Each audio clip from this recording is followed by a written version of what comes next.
kemudian akan diproses di dalam body cell, lalu disalurkan melalui akson. Jadi akson itu kerjanya adalah menyalurkan atau meneruskan pesan atau stimulus ya yang diterima oleh dendrit pada neuron, otot ataupun kelenjar. Gitu. Selubung mielin ini fungsinya mempercepat jalannya stimulus tadi. Jadi selain dia fungsinya untuk melindungi akson, dia juga bekerja untuk mempercepat jalannya stimulus di akson. Kemudian stimulus itu akan diteruskan menuju sel yang lain atau menuju otot, menuju kelenjar oleh si terminal button. Gitu ya. Sampai sini paham ya? Kalau misalnya kalian ditanya mengenai fungsi neuron itu apa? Ya ini, semua fungsi pada masing-masing struktur neuron ini menggambarkan fungsi dari neuronnya. Tuh, makanya di sini ada menerima input sensorik dari lingkungan, meneruskan input ke otak, meneruskan perintah dari otak ke otot ataupun ke kelenjar. Itu adalah tugas dari neuron. Oke, kita masuk ke sistem saraf. Ini kalau saya pribadi, saya lebih suka belajar pakai gambar, lebih gampang nangkep. Makanya slide-slide saya lebih banyak gambarnya. Di diagram ini terlihat pembagian sistem saraf itu seperti apa sih? Jadi tadi udah disebutkan ya, sistem saraf itu dibagi jadi CNS dan PNS. Jadi ada sistem saraf pusat atau central nervous system, dan ada sistem saraf tepi atau peripheral nervous system. Di saraf pusat, CNS terdiri dari otak dan spinal cord. Sementara PNS terdiri dari sistem saraf somatik dan sistem saraf otonomik. Lalu, si sistem saraf otonomik dibagi jadi dua lagi, sistem saraf simpatik dan parasimpatik. Ya, kita akan lihat masing-masing. Kalau otak, kalian sudah tahu ya, otak ini akan berfungsi untuk mengolah informasi yang masuk, ya, untuk kemudian menjadi sebuah perintah, gitu. Spinal cord dia akan menghubungkan antara otak dengan PNS, peripheral nervous system, gitu. Jadi ketika otak sudah selesai memproses informasi yang masuk, sudah punya perintah yang harus dilakukan apa, akan dikirim ke spinal cord untuk kemudian keluarlah respon, gitu ya, keluarlah respon. Responnya apa saja? Responnya bisa sesuatu yang disadari maupun yang tidak disadari. Kalau responnya itu disadari, berarti yang bekerja adalah somatic nervous system.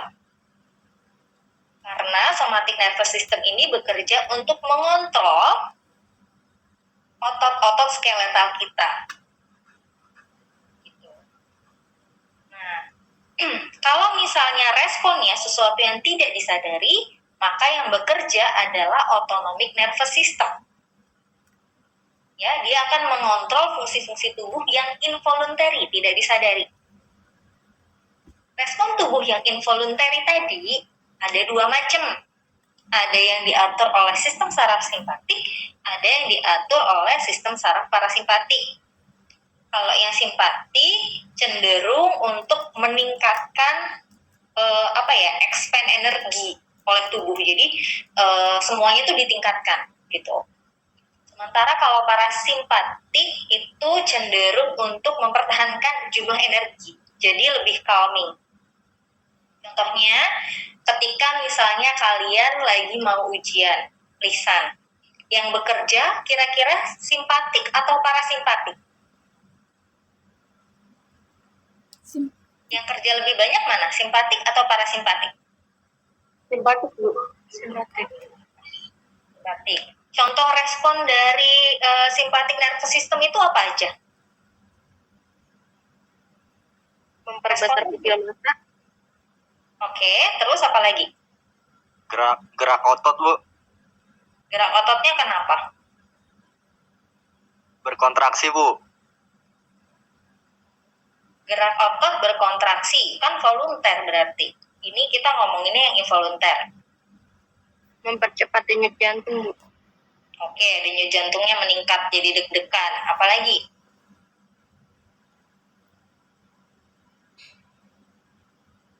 Ada lagi? Mengeluarkan kelenjar keringat. Ya, mengeluarkan keringat, ya. Yang keluar keringatnya, bukan kelenjarnya. Itu macam-macam respon yang dikontrol oleh nervous system simpatik. Kebalikannya kalau parasimpatik, mengecilnya pupil, mengecilnya kelenjar keringat, dan segala macam, berkebalikan. Kenapa sih sebelum masuk ke persarafan ekstremitas atas, kok saya bahas ini lagi? Karena kalau kita bahas atau kita bicara tentang inervasi, maka kalian harus paham ini dulu. Ya, harus paham diagram ini dulu. Karena nanti akan sangat berhubungan. Lanjut dulu ya. Ini adalah perbandingan. Apa sih bedanya antara CNS dan PNS? Jadi kalau CNS terdiri dari otak dan spinal cord.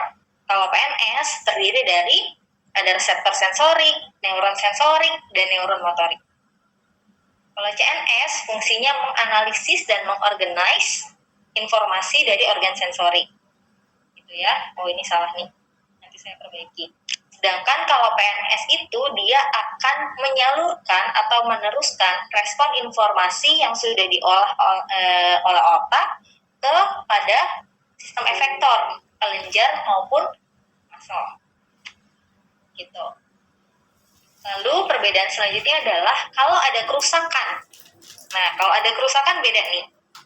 Kalau pada CNS, ketika ada salah satu yang rusak di otak atau di spinal cord, kerusakannya akan global. Sementara kalau di PNS, kerusakannya lokal aja. Contoh, seseorang yang sakit stroke, ya, stroke itu adalah kerusakan yang terjadi pada area otak. Entah lobus manapun, ya, yang mengalami kerusakan pada seseorang yang menderita stroke, efeknya akan global. Ketika ada kerusakan di sel atau kematian di sel di dalam otak, akan mengakibatkan satu sisi tubuhnya full dari atas sampai bawah tidak dapat digerak. Berbeda dengan PNS. Misalnya PNS ada kerusakan saraf pada saraf median, contohnya. Gitu ya, contohnya dia mengalami carpal tunnel syndrome. Jadi di sini ada saraf median kejepit. Efeknya lokal. Kenapa lokal? Jadi karena cuma satu saraf perifer aja yang kena, si saraf median, pasiennya akan merasakan kesemutan, gitu ya. Terus abis itu baal pada area dari pergelangan tangan sampai ke lengan, misalnya seperti itu. Tapi tidak seluruh tubuh, tidak seluruh bagian tubuh, tidak seluruh sisi tubuh. Cuma lokal aja bedanya. Yang terakhir, kalau kerusakannya pada CNS, sebagian besar sarafnya tidak mampu beregenerasi. Jadi ketika misalnya pada pasien dengan stroke, terus dilakukan CT scan, dilihat, oh ternyata banyak banget nih sel saraf yang mengalami kematian. Apakah bisa nanti beregenerasi? Jawabannya, sebagian besar itu nggak bisa. Gitu. Berbeda dengan PNS. Kalau kerusakannya terjadi pada PNS, saraf-saraf PNS, sarafnya masih mampu beregenerasi. Jadi prognosisnya jauh lebih baik dibandingkan seseorang yang mengalami kerusakan sel pada CNS. Gitu. Sampai sini ada yang mau ditanya? Oke, kalau nggak ada saya lanjut ya. Kalau kuliah saya, kalian boleh ngerekam, silahkan aja. Jadi nanti kalian bisa dengerin lagi kalau menurut kalian saya terlalu cepat. Atau kalau ada yang perlu ditanyakan atau dikonfirmasi karena terlalu cepat, silahkan minta saya untuk. Oke, selanjutnya kita masuk ke inervasi ekstremitas atas. Tadi di awal kan saya sempat bilang, kalian kalau kita mau belajar inervasi, kalian perlu belajar atau perlu paham diagram mengenai pembagian sistem saraf. Karena kalau kita bicara tentang inervasi, berarti kita bicara tentang spinal cord. Ya, spinal cord itu kan dia menghubungkan antara otak dengan peripheral nervous system ya. Gitu. Nah, inervasi itu hubungannya erat sekali dengan spinal cord. Karena yang akan kita bicarakan di inervasi adalah spinal nerve. Jadi saraf spinal yang keluar dari setiap segmen vertebrae. Makanya berhubungan banget. Spinal cord itu ada di tengah-tengah. Ya, antara otak dan peripheral nervous system. Dan semuanya itu satu kesatuan. Makanya kenapa kalian tidak bisa belajarnya secara terpisah. Gitu. Harus mengingat pelajaran yang lama untuk bisa paham pelajaran yang baru. Oke. Di sebelah kanan ini gambar vertebrae ya. Dari 1 sampai seterusnya. Nah, kalau kita bicara tentang spinal nerve, kita ngomongin nih nerve root atau akar saraf yang keluar pada setiap segmen dari spinal cord. Jadi dari setiap segmen spinal cord akan keluar serabut saraf. Ya, vertebrae kita itu kan kalau ini kan ngelihatnya dari samping ya. Kalau kita lihat dari depan, foramennya kan ada 2 kiri kanan. Jadi ada 2 masing-masing itu sepasang saraf spinal yang keluar dari setiap segmennya. Jumlah totalnya adalah 31 pasang. Ini pembagiannya pada masing-masing regio. Cervical ada 8, thoracal 12 pasang, lumbar 5 pasang, sakral 5 pasang, dan koksik 1 pasang. Ya. Kenapa cervical kok 8 pasang? Ada yang tahu nggak? Ada yang tahu? Satunya dance bukan sih, Bu? Satunya apa? Dance yang keluar dari aksis. Keluar dari aksis. Aksis itu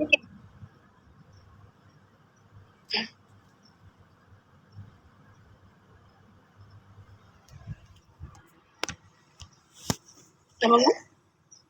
aksis itu C berapa? C2. Oke. Kalau kita hitung ke bawah, nerve root yang pertama kali keluar, jadi antara tulang oksipital ya, nih tengkorak batasan paling bawah dengan cervical yang mulai satu ruas, saya nggak tahu ini kelihatan apa enggak. Jadi batas tengkorak dengan cervical 1 itu sudah mulai keluar sepasang nerve root. Makanya kenapa pada cervical itu hitungannya ada 8 ruas, meskipun tulang cervicalnya ada 7. Gitu ya. Ada 8 pasang maksudnya. Ya, ini ya hitungannya, jadi kalian harus hafal nih di cervical itu ada berapa pasang dan seterusnya. Oke. Nah, masing-masing pasang spinal nerve, kalau kita bicara spinal nerve, masing-masing pasang ini akan terdiri dari saraf neuron motorik dan neuron sensorik. Gitu. Jadi spinal nerve ini bekerjanya untuk respon sensorik dan untuk respon motorik. Ada dua-duanya di situ. Oke, kita lihat lebih lanjut. Ini ya, gambarannya ini. Ini spinal nerve kalian yang ada di tubuh kalian. Nah, ke depannya apa yang kalian pelajari tentang spinal nerve ini akan berkaitan dengan pembelajaran di semester 2 ada patologi. Nanti di semester 3 kalian ketemu lagi patofisiologi. Jadi banyak sekali cakupan penyakit-penyakit pada fisioterapi yang berkaitan dengan spinal nerve. Gitu. Nah, ini definisi panjangnya. Spinal nerve itu merupakan persarafan yang dibentuk oleh serabut saraf sensorik dan motorik dan merupakan penghubung antara PNS dan CNS. Masing-masingnya akan berfungsi mempersarafi area atau regio tertentu.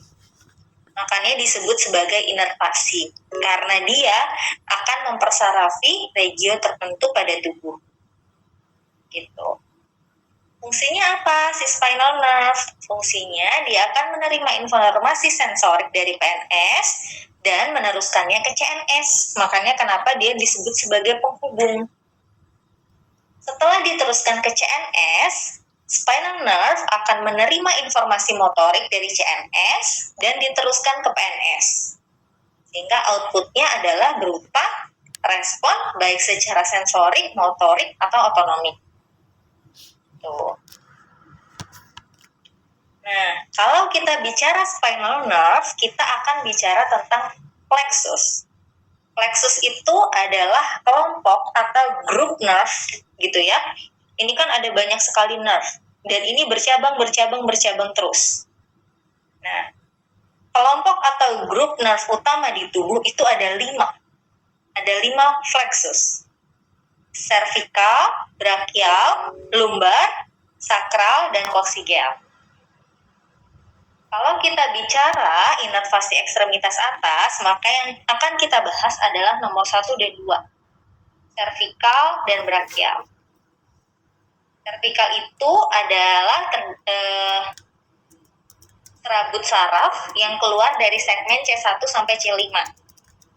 Sedangkan brachial plexus itu dari segmen C5 sampai T1. Nah, selanjutnya kita akan bahas 2 plexus ini, cervical plexus dan brachial plexus. Sebelum masuk ke sana, kita lihat anatominya dulu. Tadi kan sudah dijelaskan ya di depan kalau spinal nerve itu akan membawa informasi sensorik dan motorik, dua-duanya. Nah, jadi otomatis spinal nerve mempunyai fiber atau serabut sensorik dan motorik. Gitu. Ini kita lihat ya gambarannya. Yang di sini ini spinal cord-nya. Ya, ini spinal cord. Spinal cord itu kan ada di dalam segmen vertebrae. Nah, dari situ, dari setiap segmen akan keluar serabut saraf yang namanya spinal nerve, gitu ya. Jumlahnya sepasang. Ini yang diperlihatkan hanya sebelah kiri aja. Harusnya sebelah kanannya juga ada. Gitu, ya. Satu pasang spinal nerve akan terdiri dari fiber sensorik dan fiber motorik. Tuh. Yang mana? Nih, kita lihat. Kalau kalian lihat, di sini ada yang warna biru dan ada yang warna merah. Yang warna biru namanya dorsal root, yang warna merah namanya ventral root. Ventral itu artinya apa sih? Sinonim dari ventral apa? Ventral, Bu. Depan bukan? Depan. Oke, ventral itu depan atau anterior, sedangkan dorsal itu belakang atau posterior. Ya. Jadi, ada 2 nerve root ya, ada anterior atau ventral dan posterior atau dorsal, sepasang. Si anterior atau ventral root ini yang akan membawa informasi berupa informasi motorik. Nih, yang ini. Ini bawanya informasi motorik. Sedangkan yang biru, yang dorsal, dia membawanya informasi sensorik. Gitu. Jadi, si dorsal root yang biru, karena dia membawa informasi sensori, fungsinya adalah untuk menerima informasi sensorik tadi dari lingkungan, kemudian diteruskan ke otak, ya, CNS.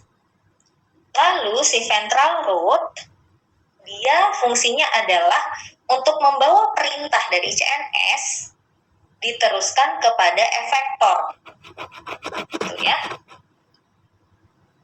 Nah, berkaitan dengan fungsinya itu, si anterior atau ventral root tadi karena dia membawa informasi motorik, nerve fiber yang ada di dalamnya adalah efferent nerve fiber.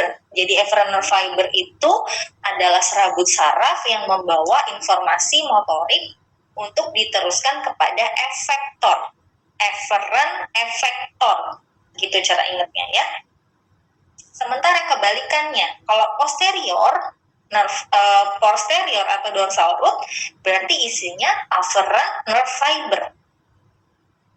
Isinya adalah serabut saraf yang membawa informasi sensorik ya yang diterima oleh reseptor baik di kulit segala macam menuju ke CNS. Tuh. Sampai sini paham ya? Jadi akar saraf mana yang membawa informasi sensorik? Ventral atau dorsal? Dorsal Bu, dorsal. Oke. Yang membawa informasi motorik? Ventral. Oke. Kita lihat gambaran lebih jelasnya. Nah, ini nih. Ini gambaran yang terjadi di dalam tubuh kita. Pertama ada reseptor sensorik yang ada di kulit, ya. Nah, stimulus yang diterima oleh kulit tadi akan diteruskan. Nah, setelah diterima oleh reseptor sensorik, dia akan diteruskan melalui dorsal atau ventral? Dorsal Bu. Oke, sensorik melalui dorsal root yang mengandung neuron afferent ya. Lalu dibawa nih kan, dibawa ke dalam spinal cord, terus diteruskan ke atas, ke CNS, ke otak. Nah, di otak diolah sampai menjadi sebuah perintah. Perintahnya diturunin lagi ke dalam spinal cord. Lalu masuk melalui ventral root yang isinya efferent neuron. Gitu. Si neuron efferent akan membawa perintah tadi menuju ke organ efektor, bisa otot skeletal atau bisa kelenjar. Gitu.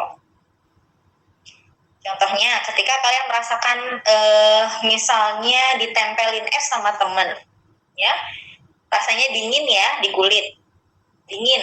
Rasa dinginnya diterima dulu oleh reseptor sensorik. Sensasi dinginnya akan diterima oleh neuron afferent yang ada di dorsal root. Lalu informasi itu diteruskan oleh dorsal root ke CNS, ke otak. Ada rasa dingin tiba-tiba nih, terlalu dingin, mesti diapain di kulit nih gitu. Dingin banget. Akhirnya si otak mengolah informasi itu. Otak memberikan perintah, gerakin tangannya, jauhin dari sumber dingin. Misalnya seperti itu. Perintahnya dari otak diteruskan lagi kembali ke spinal cord, terus melalui ventral root yang isinya neuron efferent diteruskan ke efektor berupa otot skeletal yang ada di lengan. Akhirnya menghasilkan sebuah gerakan kontraksi otot pada lengan untuk menarik tangan, menjauhi sumber dingin. Gitu. Penjelasannya seperti itu ya. Oke, saya lanjut. Nah, tadi berarti kita udah kenal ada di spinal nerve itu ada dorsal root, ada ventral root, lalu si dorsal root itu isinya adalah afferent nerve fiber, lalu si ventral root itu isinya adalah efferent nerve fiber. Ya, kita udah kenal itu. Nah, selanjutnya nerve fiber tadi kan kita kenalnya ada afferent dan ada efferent, ya. Ternyata afferent dan efferent ini masing-masing dibagi lagi menjadi somatik dan visceral. Nanti kalian bikin aja mappingnya biar gampang belajarnya.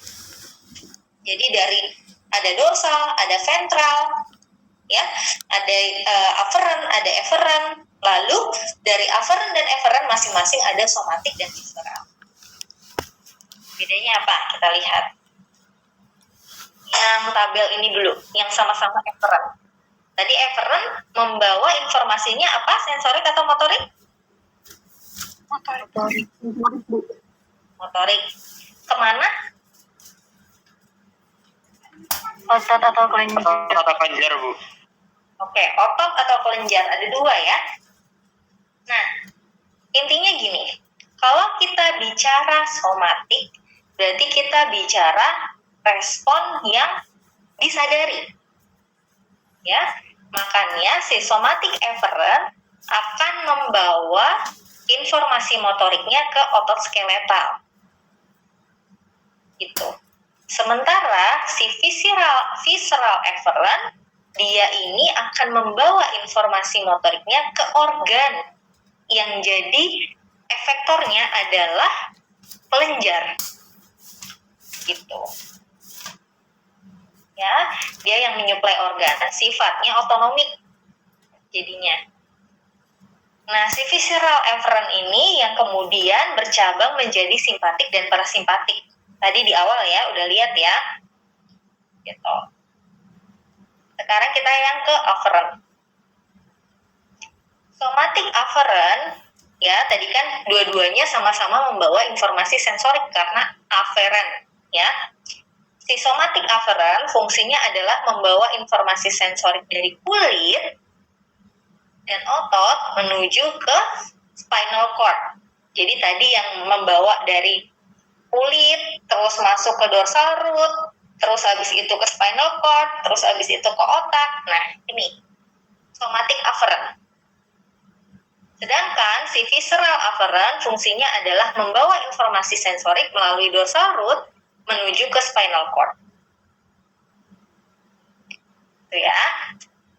Oke, kita next.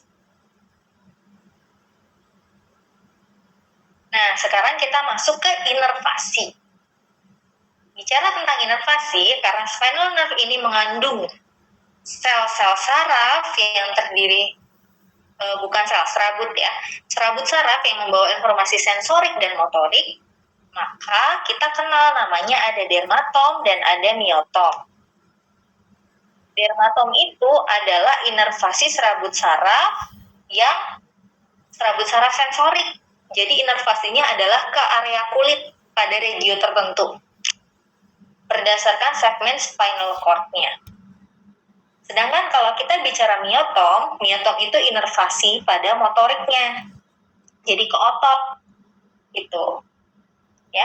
Kalau inervasi sensorik ke kulit, dermatom, derma itu kan kulit. Nah, kalau inervasi motorik ke otot, mio itu kan otot. Gitu ya. Distribusinya seperti apa? Nah, gambaran seluruh tubuh kita tuh kayak gini nih, yang di sebelah kanan ini. Masing-masing dari segmen cervical sampai dengan sakrum punya distribusi miotom dan dermatomnya sendiri-sendiri. Akan berbeda pada setiap segmen. Gitu. Nah, yang akan kita bicarakan tadi di awal adalah ada dua ya, cervical plexus dan brachial plexus. Itu yang akan kita bicarakan. Nah, ini tadi udah kita bahas ya. Plexus itu apa sih? Plexus itu adalah gabungan dari beberapa serabut saraf yang berasal dari segmen-segmen vertebrae. Contohnya, tadi yang brachial plexus itu kan dari C5 sampai T1. Jadi dia gabungan tuh serabut dari C5 sampai T1 jadi satu, membentuk yang namanya plexus. Nanti si plexus akan bercabang. Jadi root bercabang jadi trunk. Trunk bercabang jadi division. Division bercabang jadi cord. Cord bercabang jadi terminal branches. Ya, terminal branches ini cabang yang paling kecil, paling akhir, dia yang akan menginervasi kulit dan otot. Gitu. Ini paham? Ada yang mau ditanyakan?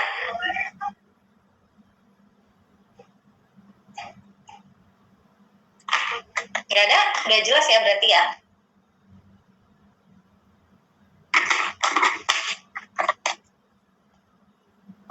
Oke.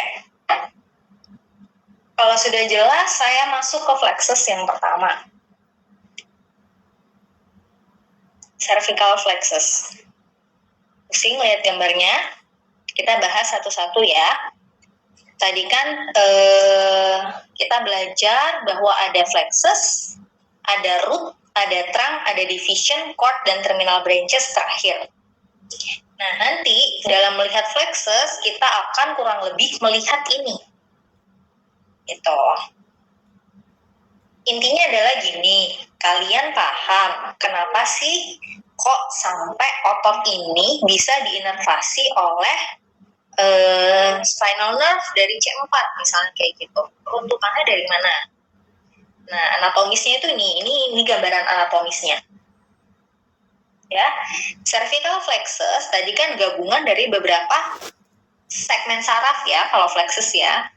Kalau cervical itu yang berasal dari C1 sampai dengan C5. Itu cervical plexus, dari C1 sampai C5. Gitu. Terus, masing-masing kan tadi akan bercabang. Dari plexus akan bercabang menjadi root. Ya. Kita lihat rootnya.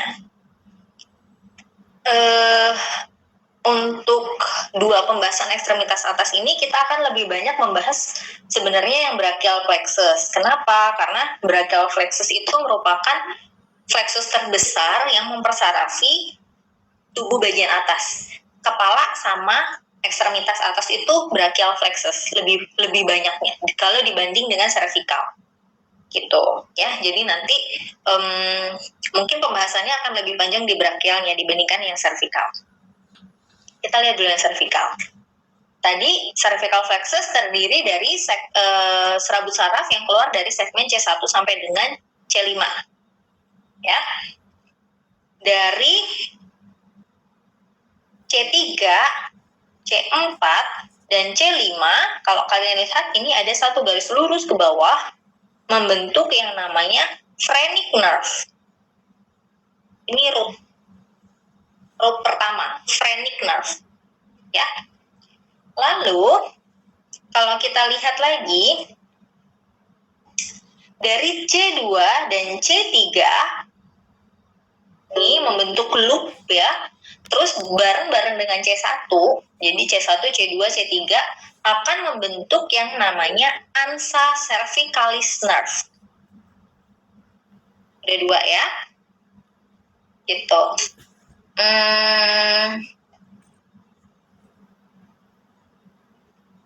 Lalu masing-masing root tadi kan akan bercabang, ya. Root bercabangnya jadi apa tadi? Trunk.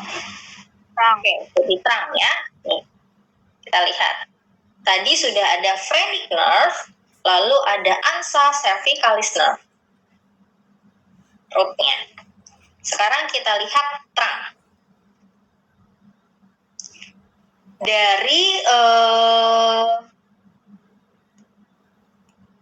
Dari C1, C2, dan C3 yang membentuk ansa cervicalis nerve ini membentuk 4 trunk. Nah, ini trunknya. Ada superior omohyoid, ada sternohyoid, ada sterotiroid, lalu ada inferior omohyoid. Ya. Terus ada 2 tambahan. Jadi total itu sebenarnya ada 6. Ada 6. Ada geniohyoid dan ada tirohyoid. Itu percabangan dari ansa cervicalis. Gitu ya. Oke. Tadi kita nemu sudah ada 2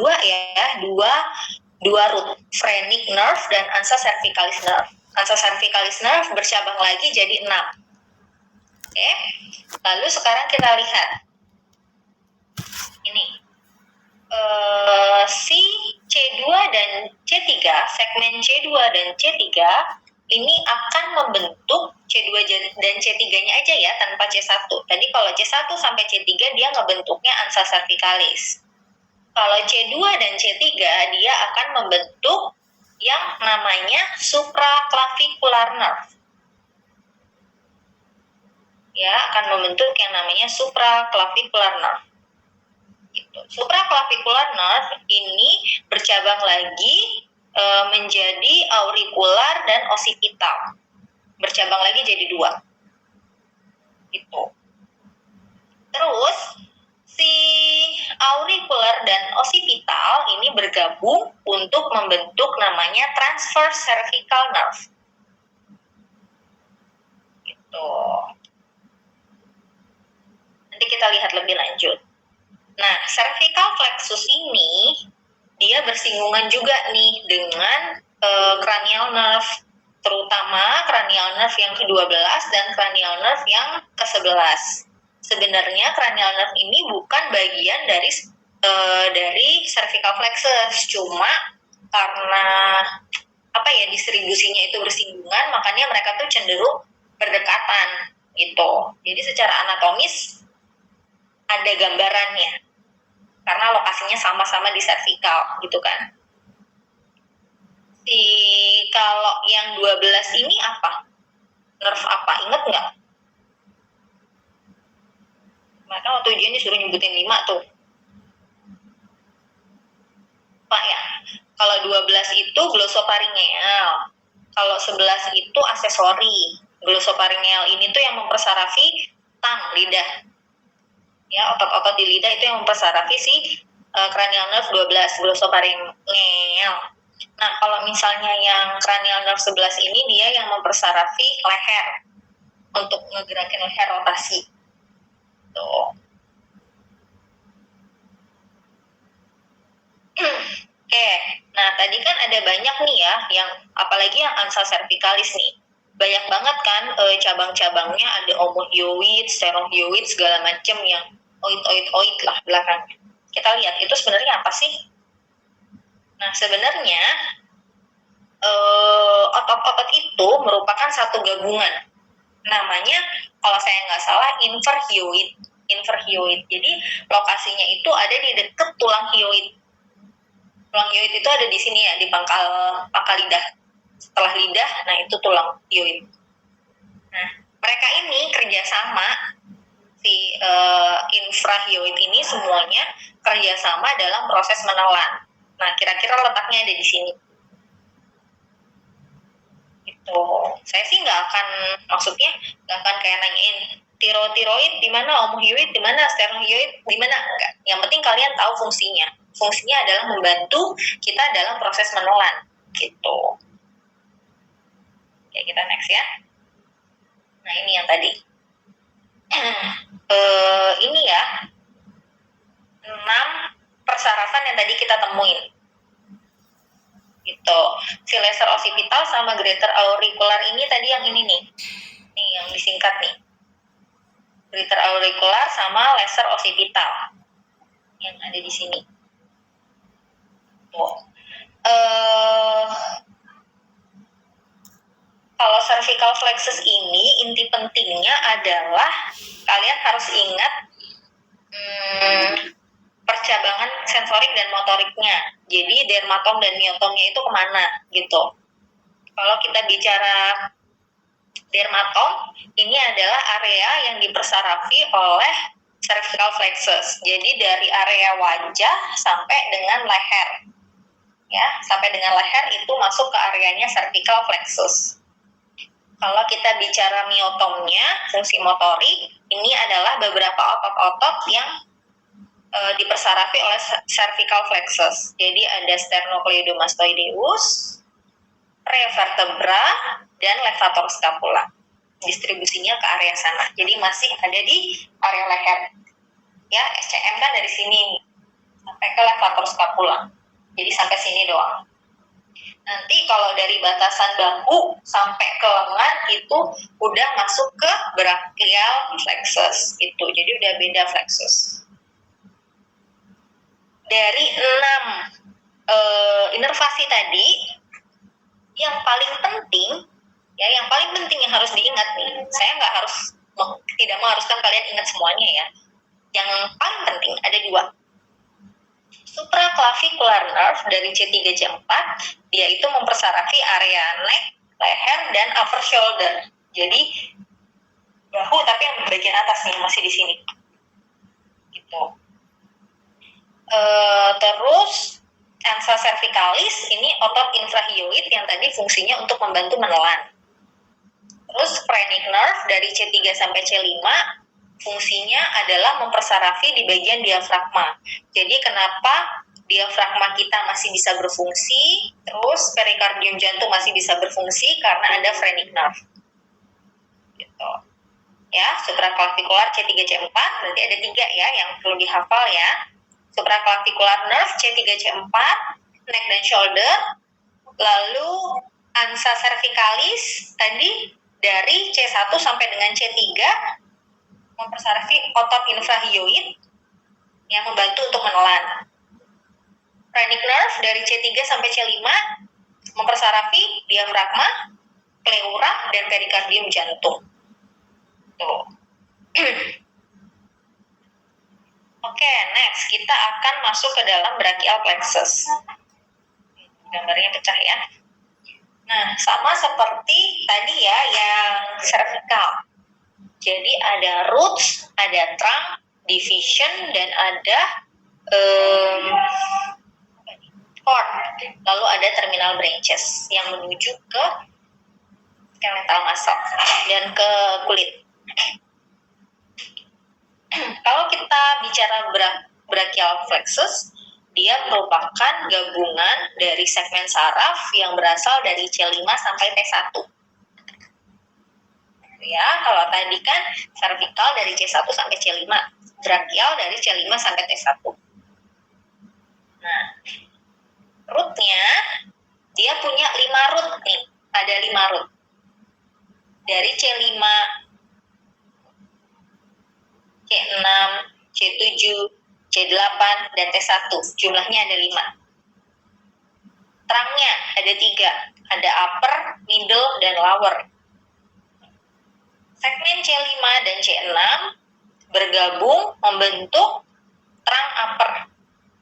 C7 sendiri membentuk trunk middle. C8 dan T1 membentuk trunk lower. Ya, ada 3 trunk. Lalu, masing-masing trunk akan bercabang ya menjadi anterior dan posterior. Nih, yang upper jadi 2, anterior posterior, middle jadi anterior dan posterior, lower jadi anterior dan posterior. Semuanya ada 6 divisi. Sama, anterior, posterior, anterior, posterior, anterior, posterior. Terus, kalau kita lihat, semua yang posterior, nih, posterior, posterior, posterior akan membentuk cord posterior. Gitu ya. Semua divisi posterior dari trunk upper, middle, dan lower akan membentuk cord posterior. Sementara divisi anterior dari middle dan upper akan membentuk cord lateral. Ya, sedangkan divisi anterior dari lower membentuk medial. Jadi total ada 3 cord, lateral, posterior, dan medial. Yang lateral dibentuk oleh divisi anterior dari upper dan middle, posterior dibentuk oleh divisi posterior dari upper, middle, dan lower, medial dibentuk oleh divisi anterior dari trunk lower. Gitu. Masing-masing cord akan bercabang lagi menjadi terminal branches, yaitu cabang yang paling kecil yang akan menginervasi otot dan kulit. Jadi dermatom dan myotomnya. Gitu. Total ada 5 branches dari brachial plexus. Ya. Cord lateral membentuk 2 branches, median dan musculocutaneous. Lalu yang cord posterior membentuk 2 branches, yaitu axillary nerve dan ini apa ya? Radial nerve. Sedangkan untuk cord medial ini membentuk ulnar nerve dan median nerve. Jadi median nerve ini spesial sekali karena dia dibentuk oleh 2 cord, yaitu cord lateral dan cord medial. Tuh. Nah, dari terminal branches ini mereka akan masuk ke dalam myotom dan dermatom. Sensory branch, secara sensoriknya ada di regio mana, motoriknya ada di regio mana. Nah, ini. Tadi ada 5 ya, musculocutaneous, axillary, median, radial, ulnar. Nah, nih kalau kalian lihat, musculocutaneous itu kan dibentuknya dari C5 C6. Itu bisa dilihat juga di gambar. Axillary C5 C6, median nerve C6 T1, radial C5 T1, ulnar C8 dan T1. Yang berbeda, karena segmennya beda, maka fungsi motorik dan fungsi sensoriknya juga akan beda. Gitu. Kalau musculocutaneous, ini fungsi motoriknya ya. Nanti kalian bisa mengidentifikasi dari fungsi motorik ini, kan otot-ototnya udah jelas nih, ada brachialis, bicebrachiae, coracobrachialis. Lalu kerjanya dia itu untuk apa? Gerakan apa? Gitu. Makanya misalnya bicebrachiae. Bicep fungsinya untuk gerakan apa? Fleksi elbow, Bu. Oke, fleksi elbow. Kalau seseorang mengalami gangguan pada fleksi elbow-nya, kita bisa curiga 2 hal. Apakah pada ototnya atau pada nerve-nya atau sarafnya? Kalau yang terganggu sarafnya, berarti kemungkinan adalah musculocutaneous nerve. Nah, hubungannya ke situ. Makanya kenapa kalian mempelajari ini. Gitu. Fungsi sensoriknya ada di lateral forearm. Ya. Jadi kalau misalnya posisi anatomis ada forearm, lateralnya, bagian lateral ini dipersarafi oleh musculocutaneous nerve. Jadi ketika ada pasien misalnya dengan gangguan sensorik di area itu, dia tidak bisa merasakan panas, dingin, tajam, tumpul, berarti dia ada gangguan di musculocutaneous nerve-nya. Axillary nerve, motoriknya dia mempersarafi otot teres minor dan deltoid. Fungsi sensoriknya di bagian lateral arm. Lalu median nerve, fungsi motoriknya di otot flexor forearm, otot tenar itu di ini ya, jari. Dan jari telunjuk jari manis. Nah, median, radial, dan ulnar ini sama-sama bertanggung jawab untuk jari-jari kita. Dibaginya kayak gini. Kalau misalnya median, dia itu tanggung jawabnya ada di jari tengah dan jari manis. 2 jari ini. Kalau ulnar, dia di kelingking. Kalau radial, dia ada di jempol dan di telunjuk. Gitu. Ya. Oh, ini saya salah ketik nih. Jadi median nerve itu gini. Kalau kita bicara radial, itu ibu jari dan setengah telunjuk. Nah, setengah telunjuknya lagi ikut ke median. Setengah telunjuk, jari tengah, jari manis. Terus nanti si kelingking masuknya ke ulnar nerve. Gitu ya. Itu adalah pembagian untuk inervasi sensoriknya. Makanya ketika misalnya ada seseorang yang mengalami kesemutan, semutannya di kelingking doang, berarti yang terganggu adalah ulnar nerve. Semutannya ada di jempol aja, berarti yang terganggu adalah radial nerve, dan seterusnya. Nanti kalian pelajari lagi fungsi motor dan sensoriknya, ini diingat, paling tidak kalian bisa menghubungkan kalau misalkan yang rusak itu radial nerve, kira-kira dia motoriknya terganggu apa? Misalnya tricebrachiae, berarti dia gerakan ekstensinya terganggu. Gitu. Ya, nanti dihafalkan lagi. Sampai sini ada pertanyaan nggak?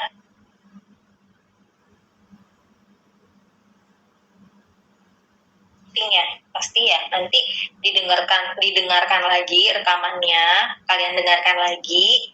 Terus nanti saya kasih link YouTube ke Adina untuk kalian pelajari lebih lanjut. Jadi kalian bisa belajar dari situ. Link YouTube itu tuh ngejelasin sama kayak gini nih. Ini gambar ini dan yang cervical tadi. Yang ini. Jadi kalian bisa dengerin ulang. Gitu. Silakan nanti dipelajari lagi ya, nggak harus paham sekarang, tapi paling enggak kalian sudah tahu pengantarnya. inervasi itu apa, terus kenapa kalian kok butuh belajar inervasi ini, kenapa tuh. Nah, ini ada tugas individu tugasnya. Supaya kalian nempel, nanti saya kasih link YouTube-nya ke Adina untuk dipelajari lebih lanjut. Terus kalian bikin diagram. Yang pertama diagram sistem saraf, yang di awal tadi kan udah ada nih. Nah ini, kalian bikin diagram seperti ini, bahasa Indonesia aja, terus jelasin diagram ini tuh maksudnya apa di bawahnya. Jadi kalian gambar diagram dulu, di bawahnya kalian ceritain maksud diagram ini tuh apa sih. Sistem saraf itu dibagi jadi ini dan ini itu terdiri dari ini terdiri dari ini dibagi lagi jadi ini, dan seterusnya. Gitu ya.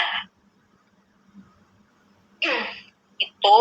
Terus yang soal nomor 2, buatlah diagram skema brachial plexus dan jelaskan. Jadi yang ini skemanya. Kalian bikin ini, gambarnya tinggal nyontek, tinggal bawahnya penjelasannya kalian create sendiri pakai bahasa kalian. Gitu. Ya. Misalnya terdiri dari 5 root, ada C5 sampai T1, C5 dan C6 membentuk terang apa, dan seterusnya. Ya. Sampai ke tingkatan terminal branches, lalu terminal branches itu masing-masing akan punya fungsi motorik dan sensorik apa. Itu yang dijelaskan ya. Terus nomor 3, carilah masing-masing satu patologis yang berkaitan dengan saraf berikut dan jelaskan manifestasi klinis yang timbul pada penderitanya. Contoh, saya kasih satu contoh ya. Contohnya yang median nerve, patologisnya yang berhubungan adalah carpal tunnel syndrome. Manifestasi klinisnya, orang tersebut akan merasakan kesemutan dan gangguan sensorik pada area pergelangan tangan yang menjalar sampai dengan jari-jarinya terdiri dari jari-jari tengah dan manis, misalnya seperti itu. Itu yang dijelaskan. Nanti saya akan ketik lagi dalam bentuk Word supaya lebih jelas tugasnya seperti apa. Saya upload ke Google Classroom. Silahkan kalian nanti masukkan yang sudah kalian kerjakan jawabannya ke dalam Google Classroom. Gitu. Deadline-nya mau kapan? 1 minggu cukup?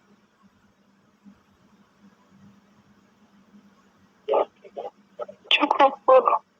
Oke, 1 minggu ya. Jadi maksimal kalian masukkan ke dalam Google Classroom tanggal 3 Desember. Oke. Untuk tugasnya ada yang mau ditanyakan atau enggak? Bertanya. Untuk diagram itu berarti nanti kayak kemarin itu ya Bu, di scan baru ditempel di wall. Boleh kayak gitu aja. Cuma pastikan ini ya, kalaupun kalian gambarnya pakai pensil sebenarnya nggak masalah. Cuma pastiin waktu scan itu jangan ada bayangan. Jadi saya bisa lihat gambarnya. Kemarin itu kebanyakan kalian gambarnya pakai pensil. Udah gitu kalian motonya itu entah kayaknya banyak bayangan gitu, jadinya gelap gambarnya, saya nggak bisa lihat. Gitu. Di scan aja gambarnya, jangan difoto. Kalau foto itu tuh pecah biasanya. Kalau scan kan bentuknya bisa image atau PDF, jadi lebih jelas gitu ya. Ada lagi yang mau ditanyakan tentang tugasnya? Ibu, ini yang nomor 3. Ini kita milih atau semuanya Bu dijelasin Bu? Semuanya, satu-satu aja. Oh, sudah. Makasih Ibu. Ya, brachial plexus satu penyakit. Cari aja di Google brachial plexus patologis gitu. Nanti muncul kok. Tinggal pilih salah satu. Radial nerve 1, median nerve 1, ulnar 1. Jadi total tuh ada 7 soal. Tuh. Ada lagi yang mau ditanya?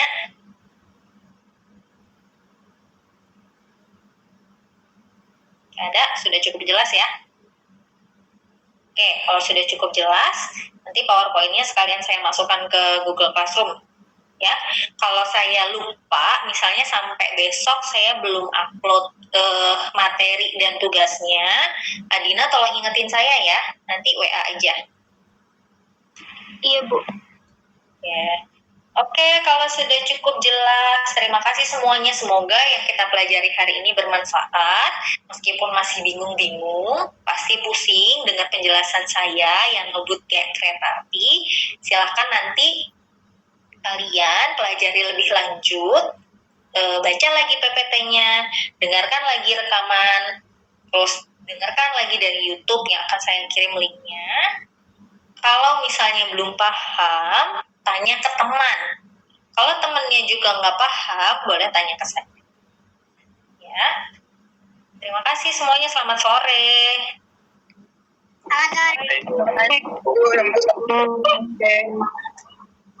Ibu.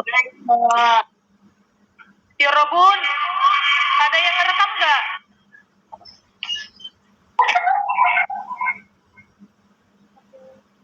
Oke, oh Yorobun. Woi, gue punya rekamannya nih, bayarin.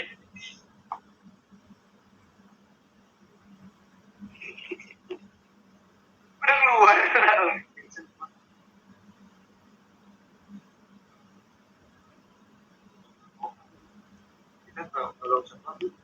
Woi, Tika. Tika. Ini. Positif tidur. Woi, woi. Woi, assalamualaikum warahmatullahi